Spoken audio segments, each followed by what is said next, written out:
Hi, my name is Martin Purnell, and welcome to Off-Grid Christianity, a weekly podcast for those who do or don't go to church, and for those who are just disillusioned. On today's Off-Grid Christianity is a gentleman who is the founder and artistic director of the professional contemporary dance company Deum, based in Texas.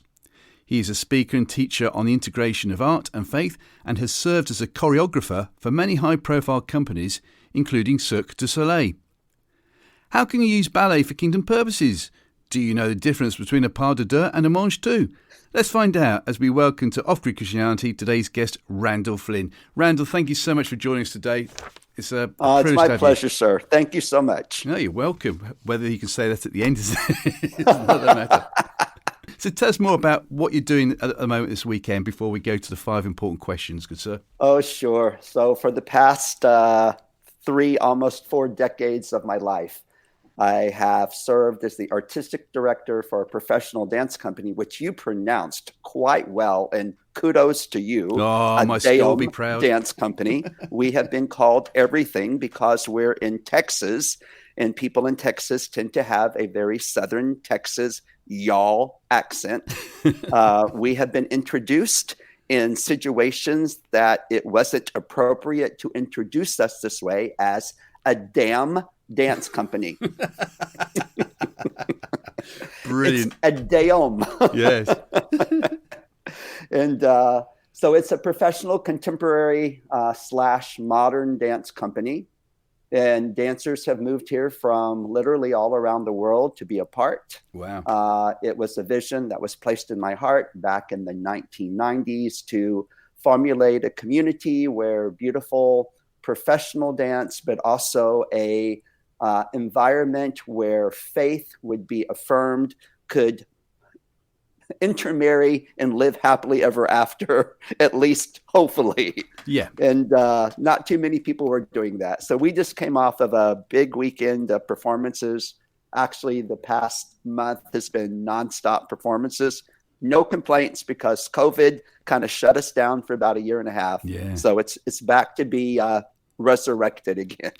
Well, we'll hear more about that in a minute, if that's right, good sir. But first, I have to ask you 5 really important, or maybe not so important, questions. So, If you're sitting comfortably, let's go. Okay, I'm braced. Good. If you could invite anybody from history, Randall, for an evening meal, alive or dead, so that you could ask them questions, who would it be? It would be King David from the Bible. All right. Yeah, good call. Because? I'm fascinated by this man. So, we see him, normally as King David. But what we forget is that King David was not always King David. He was a very pure-hearted shepherd boy who played music in the fields between he and the Lord alone, and of course his flock. And that it wasn't his flock as in his congregation because they were animals. Yeah. And to see his artistry as well. He was a poet, he was a musician, he was a dancer. He was a man that God said was a man after his own heart, but he was also a very flawed individual as well, especially within his later life. And I would love to converse with him about that. Yeah. The beauty and the brokenness, and what is it for these two things to go hand in hand? Because I believe that in the Christian life they do, that both beauty and brokenness work hand in hand, but grace is redemptive enough to cover them both. Great answer. And of course, he was also a percussionist as well as a dancer. Yes, very true. Yeah. You see, I remember that bit from my Sunday school days. Question 2. Who is your favourite biblical character or favourite biblical story or favourite parable, Randall? Okay. Biblical character would be Bezalel.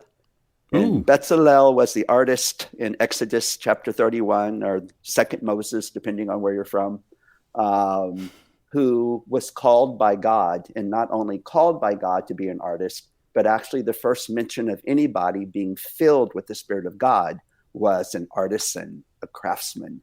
And that has always been mind-boggling to me. It has affirmed my thought process and my passion and my pursuit that God would choose a man to be an artist, that the arts are a sacred calling, and that God would place his spirit first and foremost biblically upon a creative individual. And what's his name again? Bezalel. So Bezalel, or Bezalel. People pronounce it differently. Wow, fantastic. Exodus 31. Yeah, never had that answer before. Got a feeling we might not for some time. I'm sure he would correct my pronunciation of his name when I would invite him over. Yeah, he must probably come in and say, just call me Bez. Exactly. Question 3. If you were Prime Minister or President of the USA, I'll let you have that as well. Oh, no, let's please not go there. Ooh, it's challenging, isn't it? If you were Prime Minister or President for the day and could change any law or impose a new law, what would it be? I would require that everyone would dance. Okay. Because when you're dancing, there is a sense of joy and peace. And yeah, you can't dance in a sense, be angry or hostile, and dancing takes unity. So we can't have the polarization. So yes, everyone in my kingdom would dance. Okay. Or dance. Yeah. Or dance. If I was prime minister, they would dance. If I was president, they would dance. That's a great answer. Thank you. Yeah. I suppose when you say dance, just to bail me out, because I can't stand dancing or dancing, are we allowed to do barn dancing? Because that's always good for a giggle. Does that count? Sure it does, of course. Any form. No prejudice. No bias. Great.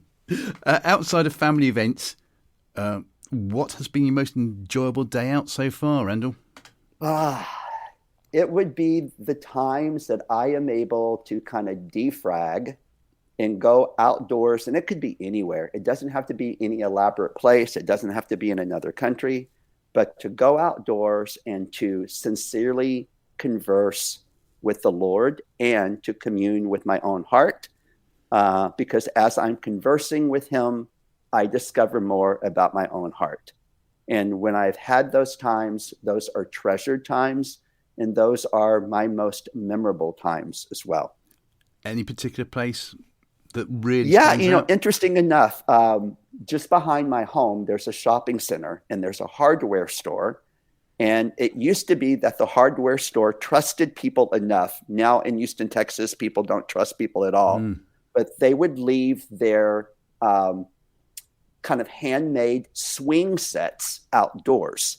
Oh, yeah. And so in the evening, when the shop was closed, I would go and I would sit on the swing set that overlooked a highway. Yeah. And I would rock back and forth like an old guy, which I'm coming up there anyway. And it was delightful just to sit in that swing set. I called it God swinging with me. Oh, wow. Like almost like if the Spirit of God was there sitting next to me and we were both like swaying back and forth together, and nothing like necessarily like spiritually deep, but it was just an awareness. And man, that was so special for me. I missed that swing. They took it away from me, Martin. Oh no. Is it because you had a banjo and you were sort of down, down, down while swinging? Well, it could have been the harmonica, actually. Oh, that's all right. That's good. Do you play the harp? No, I do not. Well, let's carry it on big style, if that's okay. Surely. Ad Deum. What does that mean, please, in English? Yes. So it actually means on to God in Latin. And many years back, as a new believer, a gentleman he's an American, but they were living in Germany. His name is Jim Mills, Jim and his wife, Ann Mills. They have an organization called Creative Ministry or Creative Mission International in Creative Arts Europe. Mm-hmm. And I met them in Germany, where I was working with an organization called Youth with a Mission, or YWAM, some people, or Youth Without Any Money is another, because Yeah. that's very true. Yeah. And I was in my 20s, a new believer, a lot of questions about my faith and art. And this couple just, I felt a little bit orphaned, and they truly adopted me, and they entrusted me with leadership roles, coming and working with them and teaching and choreographing. And I felt so honored by them because, I would have to say that I don't think necessarily that I trusted myself, but they saw something in me that I didn't necessarily see in myself at the time. Mm-hmm. And, but the first project, or one of the first projects that I did with them, was called Canticum ad Deum, a song to the Lord. And their heartbeat, they are Protestants, but they had a love, still do, for the Catholic community. And these cathedrals that were built throughout Europe were built to the glory of God. Yeah. But unfortunately, for most, they've kind of become a museum piece. And kind of this whole sense of the inner, not the outer, but the true inner beauty and glory from the congregation in praise to God. A lot of that has kind of like dust covers, and they wanted to see that resurrected with music and dance and song. And so this production, or this cantata, was so beautiful. There was a song in the musical, and it pierced my heart. The lyrics weren't that, I mean, they were simple, but sometimes simplicity bears the greatest truth. Yeah. And the words were, "We are called by you, gathered from all nations, called as priests to you to demonstrate your praise. We exalt you, exalted King on high." Martin, I had never thought about a connection between our earthly life, and especially as a creative, and a connection to priesthood. I was brought up in the Catholic faith. Mm-hmm. And so the priest was always the one that was so highly spiritually above and beyond what you could ever be. Mm-hmm. And to realize that Christ has chosen commoners to be priest unto him. Yeah. And that whatever vocation of life that we have been endowed with and gifted by, that becomes a function of our priesthood. So just like what you're offering today in your podcast, it's a functioning of your priesthood. But so often we feel unqualified for priesthood. And so that spoke to me. And when I came back to the States and the Lord dropped it in my heart to start this community of artists, I couldn't get away from this idea of ad Deum, like God, with all things, let glory be given to your name. And so let this dance company be unto you, and first unto you, but then also to humanity in your name. So not just having, spiritual eyesight towards heaven, but that spiritual eyesight towards heaven would reflect upon the way that we envision the earth. Yes. I'll be honest with you. Out of all the arts, I really struggle with ballet because I don't understand it. However, and there is a really big however. Okay. When I was formerly employed in the radio business side, this is going back about 20 odd years ago now, our radio studio was right next to the main municipal theatre for Stoke-on-Trent. Oh, wow. And there was, so I had the privilege every afternoon, Monday to Fridays, whoever was in town would come on the show. Okay. And there was they must have been pretty big. They weren't Ballet Rambert, but I know they were a contemporary dance company. Okay. And the lead was going to come on, right? Uh-huh. And he blew me away because all I said to him was, "How did you get involved in ballet?" And he said it was pretty simple, really. He said, I used to play a lot of football. Me and my mates went to the pub every, most nights or whatever. And for my 21st birthday, they had a whip round, and for a laugh, bought me a set of ballet lessons. So he went and did it, and he realised actually he was really good. And from that, he got to top of his class and going around the UK with his ballet troupe. So I'm going to ask the same question to you. That's not an unusual story. Oh, really? That is not an unusual story at all. Oh, wow. Wow. Well, I'm going to ask the same question to you then. How did you get involved in ballet, good sir? Out of jealousy. That's an honest answer. Oh, good. I am the youngest of four, and my mom was Sicilian. My dad was Irish, therefore the last name Flynn. Mm-hmm. And my older brother and sister that are still living, they're 10 years older than I am. They were on a weekly television program, kind of like what we have now internationally, Dancing with the Stars. Oh, really? It was something like that, but on a smaller scale. Oh, wow. And they were champions on this television show. And especially the Italian side of the family, they would gather in front of a black and white television set, because this is in the 60s, the 1960s. And they would hoot and holler for my older brother and sister because they were dancing and they were winning. And come on, I'm the baby of the family. And somewhere there's got to be some type of a written law or code of conduct that the youngest child should get all of the attention. But during that hour of that television show, I was invisible. It was all hell, my brother and sister. Yeah. And so for me, logically, it stood to reason, well, in order to get attention and to be significant in this family, you got to dance. So so envy drove me to dancing. Oh, really? Cue Gene Kelly song, Gotta Dance, yes. Exactly. Dance, as he says. Dance, exactly. It doesn't quite work, gotta dance, gotta dance. So that's how it happens. So how old were you when you first put on the ballet shoes or whatever shoes you put on? So that's another story. So even though my family enjoyed what my brother and sister were doing, they were doing more like, ballroom type dance or things like that. And so, oh gosh, okay, so this is getting to the very vulnerable part.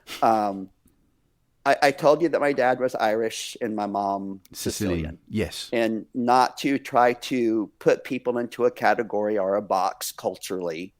My dad had what was known, not always so pleasantly, as an Irish temper. Mm-hmm. And my mom being Sicilian. And my dad had been in World War II. Oh, right. And I don't know if he wasn't ever diagnosed with PTSD, but I'm sure that he had it. Did he ever talk about it at all? I'm sorry, what? Did he ever talk about it, where he went? No, never. No. Absolutely never. Yeah. Of course, I didn't know him at this point. Mm-hmm. Wasn't born yet.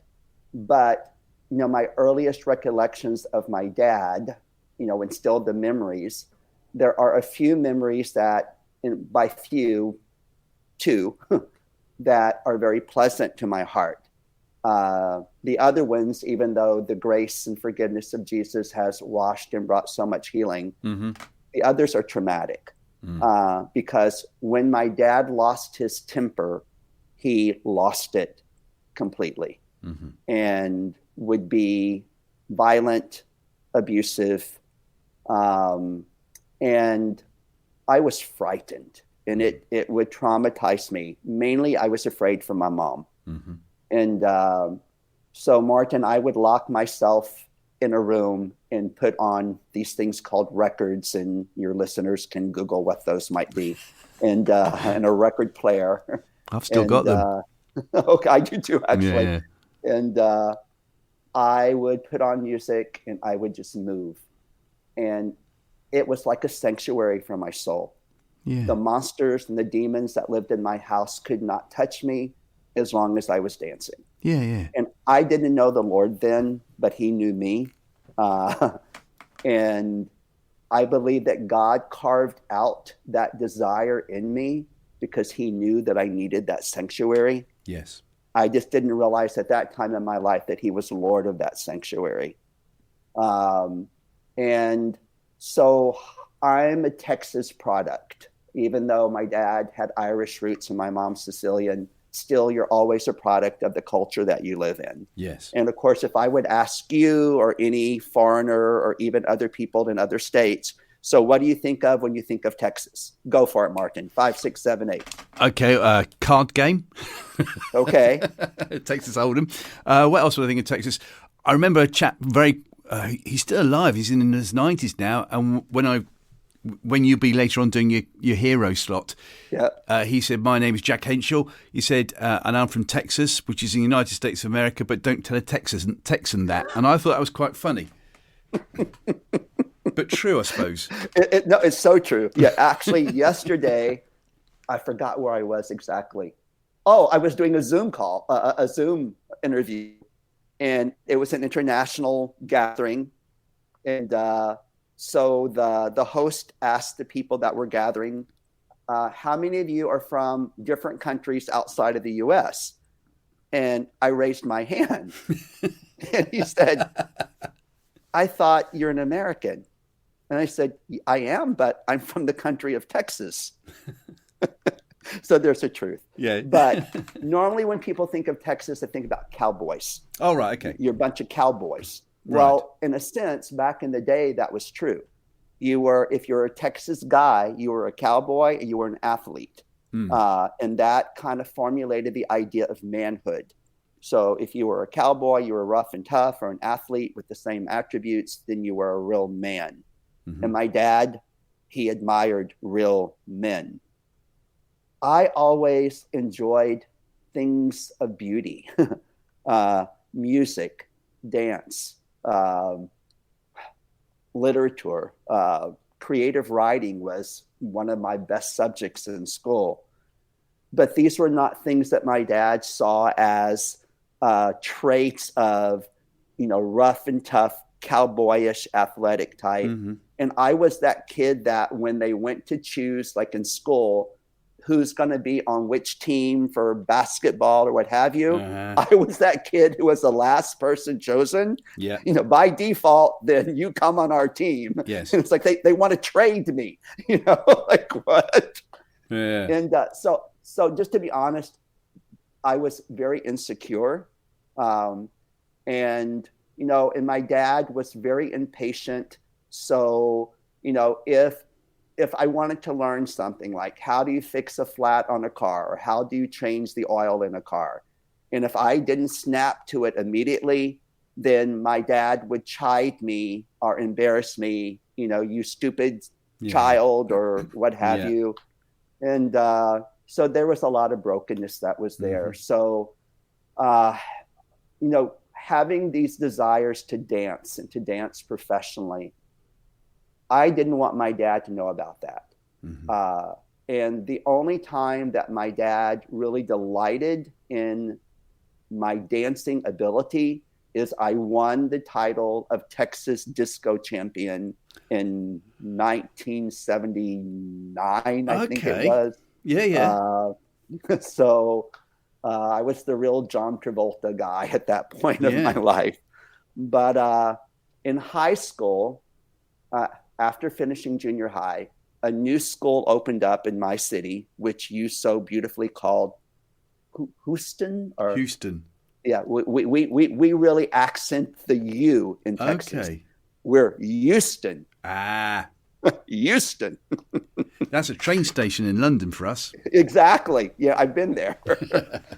And So I got the application for the High School of Performing Arts, and I read the requirements that the boys in the department would have to wear tights and ballet shoes and this contraption called a dance belt. I'll explain that when we have an adult audience what a dance belt is.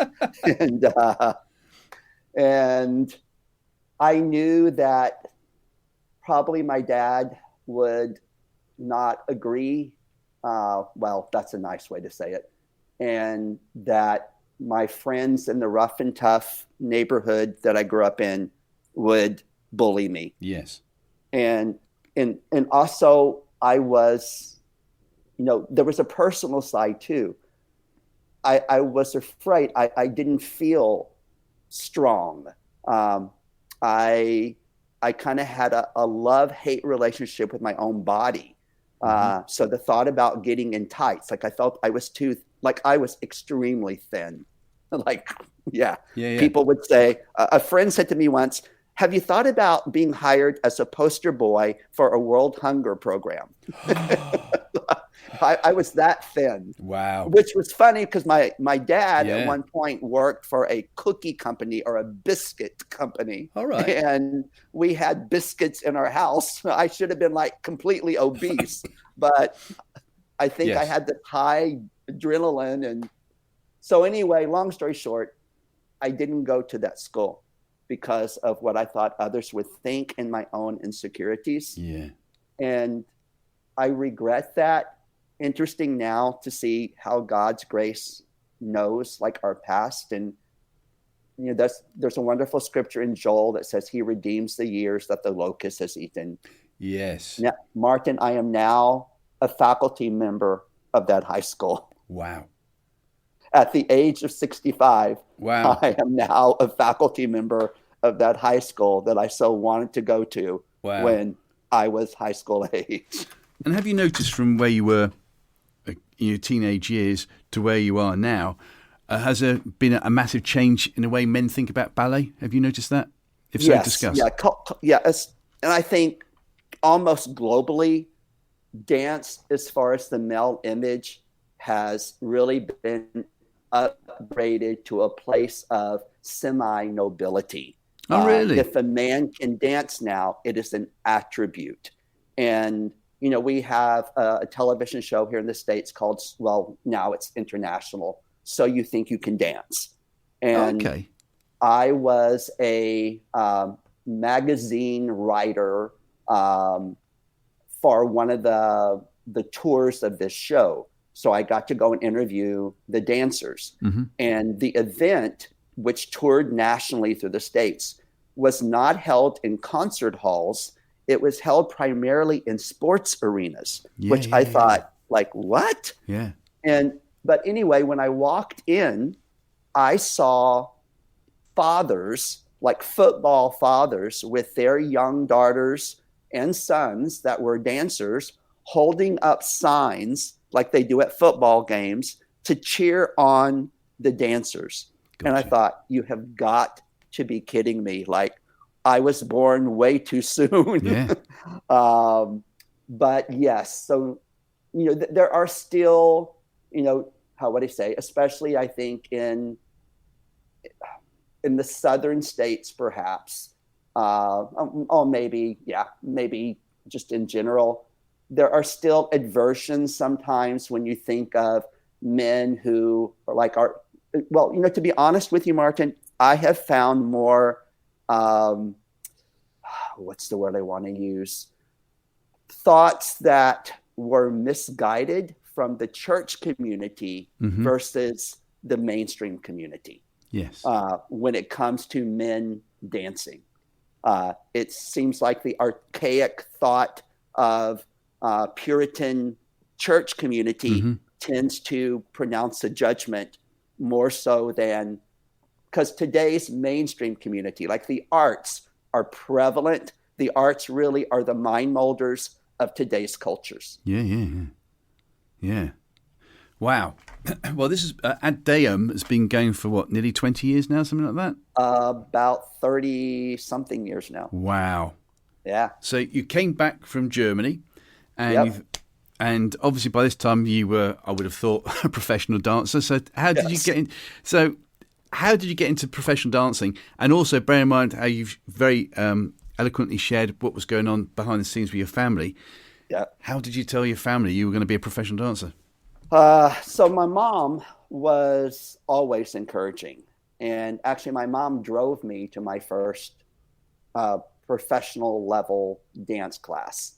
I was 16, I think, at the time. Mm-hmm. So what happened was, so because I didn't go to the High School of Performing Arts, back in the day, we were zoned, or bused was the word that was used, to different school districts. Like, you couldn't go to the school that was closest to your home. The state or the city told you what school you would be zoned to. Yes. And I think a lot of that was for integration's sake. Mm-hmm. And so I was actually zoned to a school in the south of Houston, which was predominantly a Black community. Mm-hmm. The community that I lived in, although it was a very middle class and even, to be honest, poor community. Like, I didn't realize that we were poor, but we were. And so we didn't have a lot of Black people in my neighborhood. I think maybe I knew one. It was Caucasians that weren't very wealthy and mm-hmm. Hispanic. Mm-hmm. And so going to a predominantly Black high school was an eye-opener for me. And the thing that kind of excited me the very first day, because I walked in with a little bit of fear and tribulation because I didn't know what to expect. And, this was during the days too, not too long before we had race riots in Texas.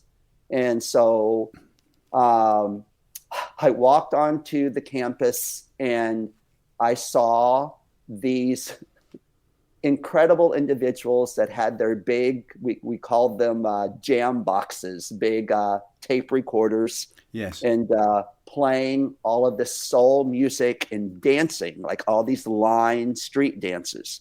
And I was fascinated. And I was standing on the side and I couldn't help, like I was moving, but I dared not go and join because everyone is Black except for me. Yeah. But, the adrenaline was pulsing through my blood. And there was a young Black lady who recognized me on the sideline. She said, get in there. And so I got in and I started dancing and moving with them. The choreography wasn't that complicated to pick up.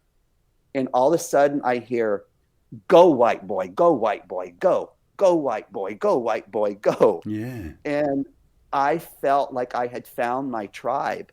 And it was wonderful. I was asked to start a dance club at the high school. And at this point, now I'm older and I feel like I can stand up against the pressures of my dad. So, and I'm bitter as well. I'm bitter and I'm broken. And so often those two things work hand in hand, bitterness and brokenness. And so I was ready to defy. What I felt were the pressures and what was holding my life back from being able to live. So a little bit now to my regret, it was 6 weeks before high school graduation. And again, my mom drove me to this dance center where there was a professional jazz dance company, and I fell in love with it. And they had morning classes, and I was asked if I would join as an apprentice to the main company. But of course I was in high school and it was 6 weeks before graduation. So guess what this rebellious young man did? Was it you decided to go and play American football? Exactly. I dropped out of high school. Oh, wow. 6 weeks before graduation. Had the ring, had the cap and gown, all the traditional things. The invitations had been sent out. And I decided, nope, this is what's expected of me. It's not what I want. I want to dance. And that's what I did. Yeah. And again, a part of the Lord's redemption is now I'm also a professor in a college. So, it's amazing, isn't it? It's amazing. That's amazing. The high school dropout. So, hey, there's hope for us all. Yeah. Yeah, even for me to dance. Nah, don't think Hello. so. But it's interesting, isn't it, that if you think about the 1940s and 1950s, Gene Kelly, boy, could he dance. Hello. All right. And he was greatly admired. Yeah. But on the other side, ballet has got this weird connotation, as you say, with Puritans in particular. And Yes. The wall needs to be broken, and it sounds as if you're now seeing that wall being totally broken. It goes back, especially if you look at church culture, it goes back to a Gnostic view of life, the dichotomy of sacred and secular. Yeah. And how, in the Gnostic view, the things of the spirit were the more elite concepts. The things of the body were of the flesh. But then if we really look at Paul's theology, which is a true kingdom theology, Paul says, do you not know that your body, and that word in Greek actually means this thing that you're seeing right now that your hearers can't see, but you can, because we're meeting live. Yeah. Your body is the temple, the dwelling place, the neighborhood that the Holy Spirit lives in. You've been bought with the price. You're not your own. Therefore, glorify God with your body. Hello, that belongs to him. And you would think that every believer who names the name of the Lord would embrace that spiritual truth, but we still have this great divide or gulf between spiritual hierarchy, in a sense, and the debauchery of the flesh. And it's like, wait a minute, Jesus came to redeem the whole man, spirit, soul, and body. And why do we look at the body as something less than redeemable? Well, you sold me now. You got me on that. It's an absolutely brilliant answer. But of course, how old were you when you started up Ad Deum? I was 28, maybe. So we're talking about mid-80s. Yep, exactly. So the church was beginning to maybe change in certain areas, maybe not so much in the Bible Belt in Texas. You're laughing. For sure. So you decide to go for a Christian dance company. How well did that... Let me kind of tell you a little bit about how that whole thing happened. Yeah. So 1981, as a non-believer, I'd been brought up in the Catholic faith, and kudos to being introduced to a understanding that there is a God, that Jesus died on the cross. Those things were very obvious to me, or how would I say? I was instructed in that way, going to Catholic church. Nothing obvious is a good word. Yeah. Exactly, yes. Yeah. And I'm very thankful for that background, extremely thankful. But I think a part of it was the environment of my home. So much of my life as a young man was about being in an environment of shame. So again, I felt shame from my dad, and then also in religious structures of shame. Why? So this is one of my earliest recollections. Being about 12 years old, and it was time for the first confession. Right. And so you learn the script. Bless me, Father, for I have sinned. This is my first confession. My sins are. And I asked the sister, the nun, if I had to be very honest about my sins. And she said yes. And so I went, and I was in the confessional booth. Bless me, Father, for I've sinned. This is my first confession. I say bad words. And these are the bad words I say. And even though I was 12, I lived in a rough and tough neighborhood, and I knew the F-bomb word, and I knew all the other bad ones. And I began to recite all the filthy language that I knew. And the priest stopped me, and he said, "Young man, you can just say that you curse." And I was 12. I didn't really know what the word curse meant. Yeah. I knew the words, but I thought, what is he trying to tell me? And of course, I confessed that I would hit my siblings, and I would take money out of my mother's purse. And, basically I was a bad boy, and I needed to not go to purgatory or, especially to hell. And, if I would lay me down and sleep and die, where would I be? And it frightened me. So then I'm given penance. And I would go and I would sincerely say my Hail Marys and my Lord's Prayer. And I'm not knocking that at all. So please hear my heart. It was very sincere.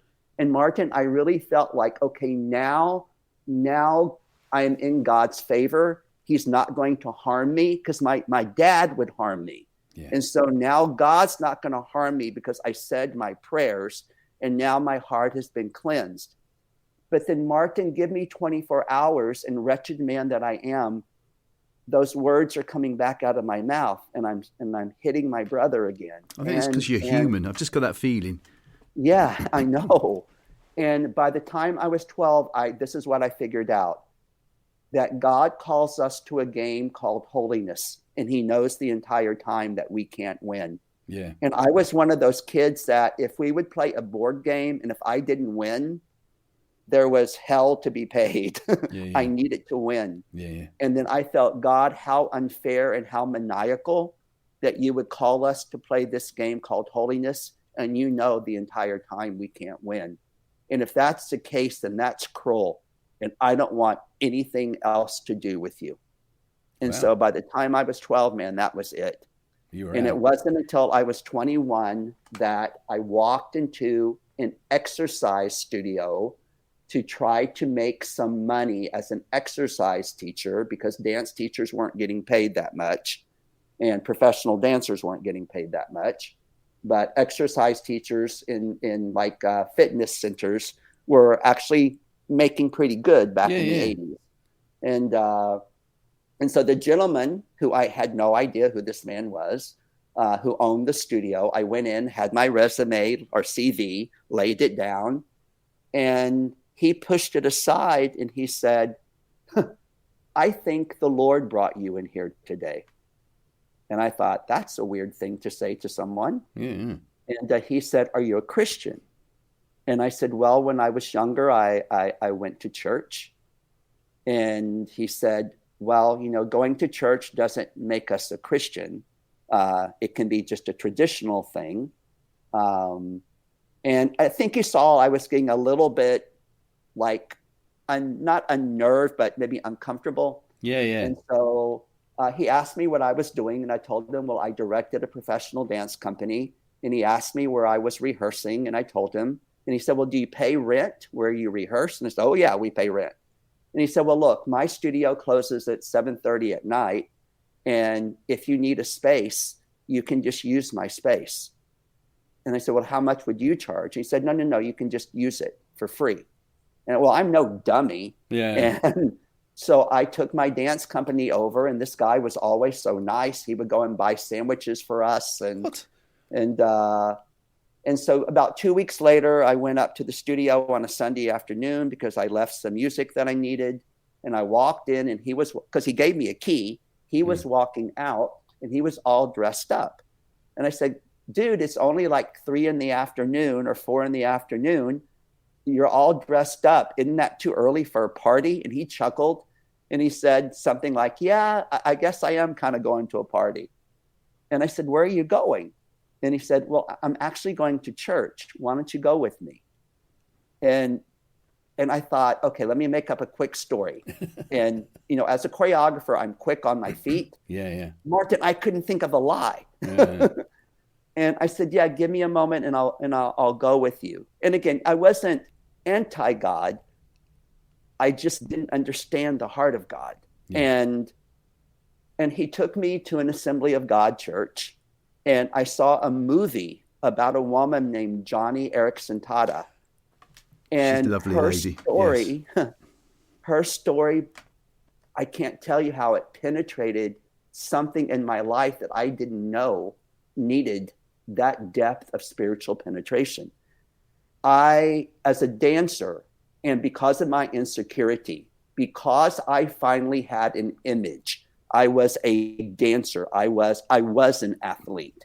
I was physically whole, and my dancing became a security blanket. So no, it wasn't cool to be that child hiding in his room, but now I was that child inside that was hiding his insecurities through my gift. People knew me as, oh, he can dance.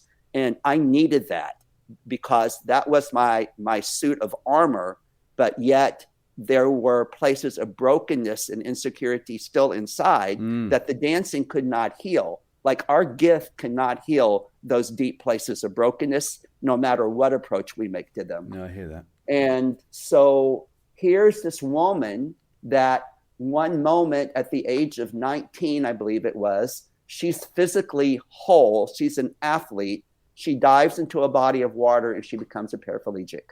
Yes. And I'm thinking, and as a dancer, I felt like an immortal. The motto back in that day as a jazz dancer was fame, I'm going to live forever.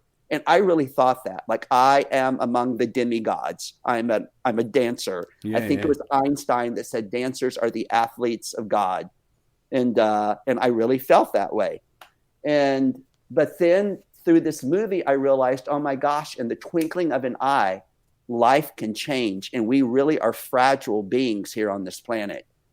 And I thought, when I saw her initially in that wheelchair, I honestly thought her life was over. And a few weeks before, driving in a car with my Jewish ballet teacher who went to Juilliard, we had a conversation where she had said to me, I mean, God sets us up. It's amazing.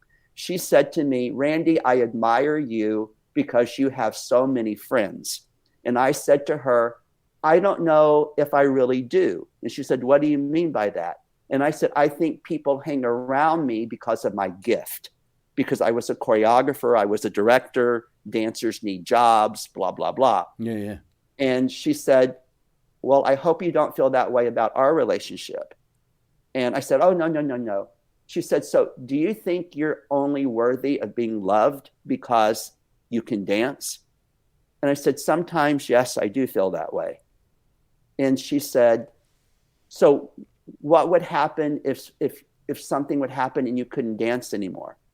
Like if you got an illness or if you broke a leg thing. And Martin, to my own embarrassment till this day, I said, I think I would kill myself. And she looked at me, Jewish, and she said, I pity you. And I said, excuse me? She said, she put her finger in my face. She said, I so pity you. She said, if you think that you're only worthy of love because of a talent, she said, then you are the most to be pitied. Wow. Because until you learn that your significance in life is not based on what you produce, but due to the depth of who you really are, she said, when you learn that lesson, you'll discover, she said, what we Jews understand, that life is gift. And I went, whoa. And Martin, it's 2 weeks later that I'm seeing this film in this Assembly of God church. And I saw that in this woman in the wheelchair. That woman in that wheelchair was more whole than I could have ever thought about being. And I realized that wholeness is not about physical wholeness, because in this life, there's going to be physical brokenness as well. And not a word was said. It was all through art and creativity, a film, that the presence of God, like in that swing set, was sitting next to me saying, open your heart to me, son. I'm not God, the mean judge. I'm not God, the abuser, like your physical dad was. I'm the God who loves you. I created you. Let me in. Martin, that was 1981. That changed my life. A week later, or maybe 2 weeks later, I don't remember, I attended a Billy Graham crusade. And man, it was like, okay, Lord, you just gave me a double whammy. Yeah. And it was at that point that I knew that, God was bringing me into a spirit of sonship. And that was my big area of true brokenness. I had no idea what it meant to be a son. And, and I'm 65 years old now, or I will be in a few days. And I'm still learning that lesson. There's been a lot of healing, but man, I'm still learning this beautiful lesson about calling Abba Father. Yeah. Well, the remaining time that we've got left, because I'm looking at the time, and you're obviously very, very busy. Very quickly, then, from the beginnings of Deum to where you are now. Yep. Tell us what's happened. Oh gosh, what a journey it's been. So I think the most significant crossroads in the journey has been, again, through the skull of brokenness. What I thought was just meanness in my earthly dad turned out to be more than meanness. Once I became a Christian, almost like immediately, my dad was diagnosed having severe mental illness. And for the next 10 years of his life before he died was in and out of mental institutions. He had been a veteran, so he was in the psychiatric ward of the veterans hospitals, which, thank God that there's a veterans hospital, but it can also be a very difficult place. Yes. And so initially, because I'm a new believer and, I'm in a lively, charismatic church, I want to be the hero. I know the prayers, and I had all the books on praying and, ministry. And so I would put on my cowboy white hat and ride my spiritual horse and go into the psychiatric ward and not just pray over my dad, but pray over the other patients and expecting a miracle. That, my dad would be transformed into the image that I always desired for him to be in. And I waited 10 years for that to be. And Martin, I got tired, man. I got tired. And I was traveling around the world. The Lord opened up opportunities for me to serve as an artist and as a minister globally. And I would come home and it was always the same song and dance. Well, your dad's back in the hospital. And sometimes it's because he got arrested because he was doing bizarre things. And after about 4 years of this, again, my heart just grew weary. I didn't want to go to that hospital anymore. I didn't want to see my dad like that anymore. And I come home from being in Asia, in Hong Kong. My mom told me the same thing. She finally divorced him. And I knew that I should go visit him, but I didn't want to. I waited about 6 weeks, and only out of sense of what we call Sicilian guilt, I went. Because I didn't want God to be upset with me for not visiting the sick in the hospital. I'm just being honest. No. And I went, and I knew how to get to the psychiatric ward. There were probably permanent imprints of my foot. I'd been there so many times. And I was making my way up the elevator, and I saw my dad's doctor. And he said, "Where are you going?" And I said, "I'm going to the psychiatric unit to see my dad." And he said, "Your dad's not there." And I said, "Excuse me?" And he said, "Your dad's in intensive care." And he saw that I was puzzled, and he said, "You didn't know?" And I said, "I had no idea." And he said, "You need to go see him because he's dying." And I went into the intensive care, and I stopped and I looked in the window, and my dad had tubes everywhere, feeding tube, everything. And he was in and out of consciousness. And I began to weep. Oh my gosh, I can still feel it today. And as I was weeping, I began to debate with God. And I said, "Lord, how can this be? How did it come to this?" And I said, "God, at one time I hated this man, but you've done something in my heart. I don't hate him anymore. And I've wished him well. And I felt like God challenged me and said, 'Have you really?' And I said, 'Yes.' And the Lord said, 'Tell me what you're wishing.' And I said, 'I wish that he was in his right mind. I wish that I don't need a daddy anymore because now I'm in my 30s, but at least maybe he could be there for my mom, even though they're divorced. And he could at least be in his right mind, and he could be a good man.' And God said, 'But those wishes are wrong because you're not accepting him for who he is. It's the sick that need a physician. And I am the great physician, and your dad is among the most sick. And you haven't been able to accept him. Your prayers are almost like an incantation because you want to change him like with a magic wand into the dad that you've always wanted. And son, I'm sorry, but that's not the case. That man in there, that man in all of his insanity and now in his physical illness, that is your dad. And Martin, I went in and I sat next to him and I asked him to forgive me. And my dad held me and he said, "Son, forgive me. I have not been a good father." And I thought, well, God, if this is what it's taken to bring this revelation to my heart, even though it's so hard, then I thank you. And that night, my dad passed. Wow. And I spoke at my father's funeral. I officiated the funeral. And my dad had been very abusive to every member of my family. And I was asking my family to forgive him because he did not know what he was doing. And I couldn't believe that that once young boy that was so bitter and such a cancer in my heart, that now there was this cleansing. And as I'm speaking and asking people to forgive him, the Lord reminded me in a flashback. When I was 12, I was sitting watching television one day. My dad had come home from work. I had started to grow my hair long, which my dad could not stand. And my dad must have had a bad day at work. I don't remember. But my back was to him. I was watching the telly, and I said telly. Oh my gosh. And my dad pulled my hair hard. And he said, "You sissy boy, I can't, you need to get that haircut. You look like a little girl." And I defied him for the first time in my life at 12.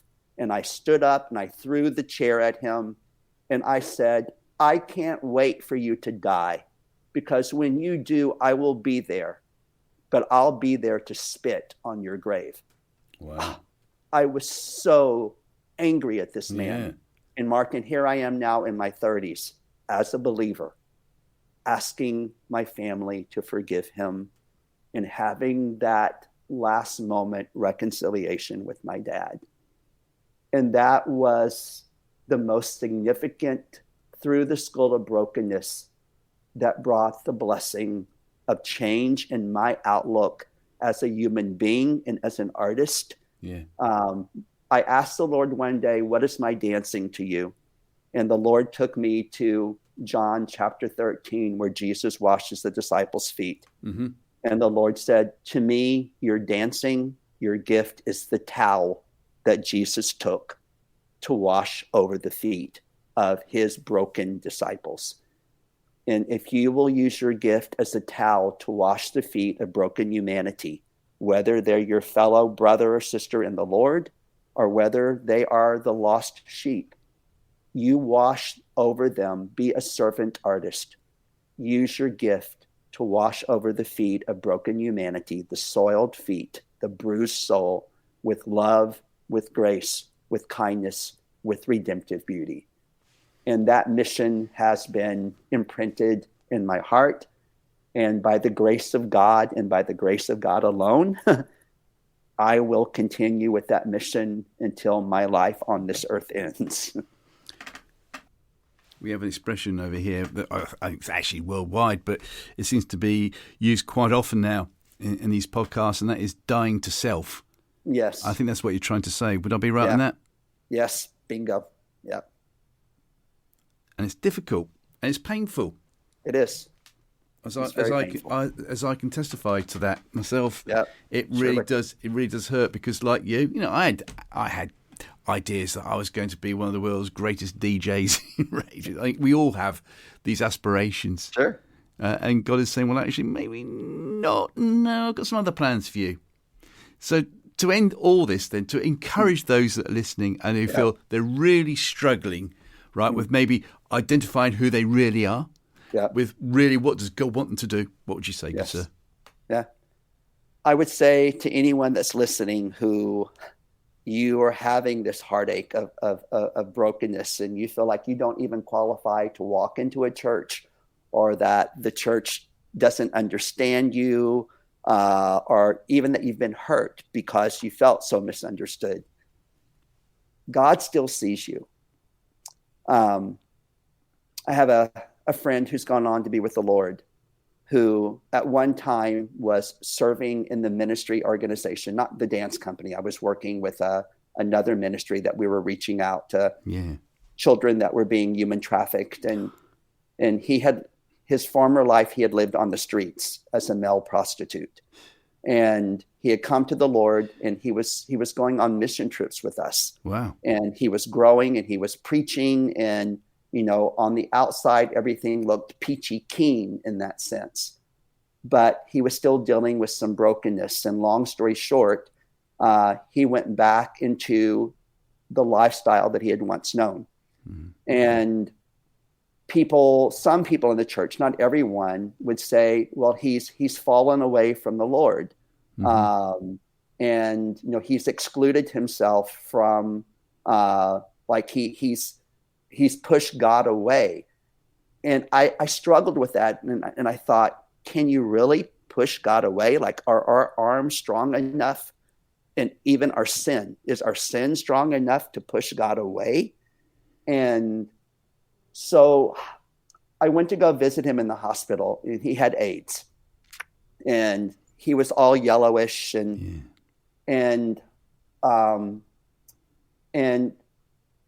but before that, he was a hairdresser, and I went to go get my hair cut, and he knew that I was still a part of the church. And when I sat in his chair, he said to me, "You better not be here to preach to me." And I said, "I'm not. I just want a good haircut." And he said, "If you say one scripture, I will mess your hair up so bad." And I said, "Look, I'm not here to preach at you." Yeah. And he said, "Well, I know what you're thinking." And I said, "How do you know what I'm thinking?" He said, "Because I know how Christians think." And he said, "You're thinking, oh, I have fallen away from God, and I don't have a relationship with him anymore." And he said, "But I want you to know that even when I am in places that what you would consider to be hellish, whether I'm going into a bar or whatever, don't think that God's not right there with me, because I feel him with me. And not that he's winking at what I'm wanting to do or what I will do, but I sense that he's with me." And I said, "I agree with you wholeheartedly." Wow. And he said, "How can you agree with me?" He said, "Christians don't agree with that." I said, "Well, I have to agree with Psalm 139. Even if I make my bed in the depths of hell, even there, your eyes will see me." Yeah. And I said, it's God who pursued you, and his pursuit is going to be relentless. And so maybe the church isn't pursuing you anymore, and maybe you're not pursuing the church anymore, but God's pursuing you, and you're not invisible to him. You'll never be invisible to him, because he doesn't see you through eyes of judgment. He sees you through eyes of grace. And let's never forget that he died for us while we were yet sinners. And if he's so willing to do that, then how great of his love is to save us to the uttermost. And so may everyone who hears this podcast today be able to embrace that truth in their own heart. And what happened when you said that? What did the bloke say? He found it astounding that I would say that, because when I walked out of the hospital that day, a well-meaning friend said, "Isn't it so sad to see the results of falling away from the Lord?" And I got in my car and I wept, because I thought, God, I don't see that as true. I know that that's the impression that, this Christian friend had towards him. But God, I don't see that, because I don't see that you ever abandoned him or forsook him, that this individual was living out of his brokenness, but he wasn't a despiser of God. And those are two different things. You may be living out of your brokenness, but that doesn't mean that you're a despiser of God. And God's wise enough to know the difference. The church doesn't always know the difference. The status quo doesn't always know the difference. But God is wise enough, merciful enough, and loving enough to know the difference. Wow, what a stunning answer. Thank you for sharing that. Of course, sir. This has been a BCSC production. You've been we could carry on talking about this for hours, really, Randall. And I do thank you so much for what you've shared. Oh, my joy. Thank you. If anybody would like to get hold of you and what they're going through at the moment and what you've said has resonated with them, how can they get in touch with you, good sir? Surely they'd be more than happy. Of course, we do have a website with the dance company. It's Deum, Addeum, deumdance.org, dance.org. And then people can reach me by email as well. And it is deumdance@gmail.com. And I would be happy to dialogue with individuals. I also host a Sunday afternoon, American time, 1 p.m. Central Time, because I'm from Texas, an international fellowship of artists. And it has been amazing. We've been meeting for 2 years. And it's a very honest, open conversation. We have special guests, and it's a Zoom meeting. It's free. Anyone can join, and it's brilliant. And if anyone is interested that you're a creative and you feel misunderstood by the church or by the mainstream public, or you're just wrestling in yourself, please join us. We'd love to have you. And they can find this information on your website, I would have thought. Would that be right? Yep. And the website address again is, please? Deumdance.org, and then email deumdance@gmail.com. Fantastic. Well, all that remains me to say, apart from thank you again, Randall, on this, is I'd like to know, please, who your Christian hero is in the remaining seconds that we've got left. So it has to be someone that's preferably dead, so that we can't then go years later, oh, look at what happened to him. So it's preferably dead an appropriate expression. Yeah, there is a good point on that one. So Randall Flynn, who is your Christian hero, please? One person that stands out to me was Corrie ten Boom. Oh, fantastic choice. Yeah. And probably the quote from Corrie that resonates with me is that there's no pit so deep that the love of God is not deeper still. From Psalm 40, basically. You pulled me up out of the miry clay. You put my feet up on a rock. You put a new song in my mouth. And you know what, Martin? That new song normally comes when we least expect it. And we may think, no, I've been in the miry pit way too many years. God's grace. He will have his day. He'll bring us up out of that miry pit, and there'll be a new song in our mouth. Even praise to our God. Many shall see it in fear, and will trust in him. We overcome by the blood of the Lamb and the word of our testimony. And that doesn't mean a glittery testimony. That means that we've gone from brokenness into what true beauty really is. That's our testimony. Yeah. And for those that don't really know who Corrie ten Boom was, please look up at her on Wikipedia, if nothing else, because it is a phenomenal story. And the story I always remember from reading her books was how she was, I can't remember which concentration camp she was in Germany. Can you remember? I don't remember the name. There was one of them. And yes, she took one of the major ones. Yeah, she took in a little metal box of crushed vitamin powder, didn't she? Yep. That was in there. And she was able to smuggle it in. And she was able to share it around with those people around her. And it kept refilling. Yeah. Exactly. Yep. Amazing. Yeah, and then the whole thing of that her sister, because she was complaining about the fleas that, like they were being eaten alive by fleas in the, if you want to call it, barracks. And her sister said, Corrie, in everything you should give thanks. And she said, I will not be thankful for the fleas. But then she realized later that because of the fleas, that the prison guards weren't coming in to rape them. Yeah. So sometimes we don't understand why the fleas in our life are there, but maybe there's a greater purpose than what we understand. Wow. Randall, thank you so much for your honesty. Thank you for sharing everything you did today. It's been absolutely phenomenal. And I wish well. Thank you, my friend. And hopefully we'll see you dancing in the near future. And if we do, please do not invite me up on the stage. Just say. I promise you. I promise. We'll speak to you again. Thanks so much, sir. It's been a joy, my friend. God bless you. And you, sir. God bless.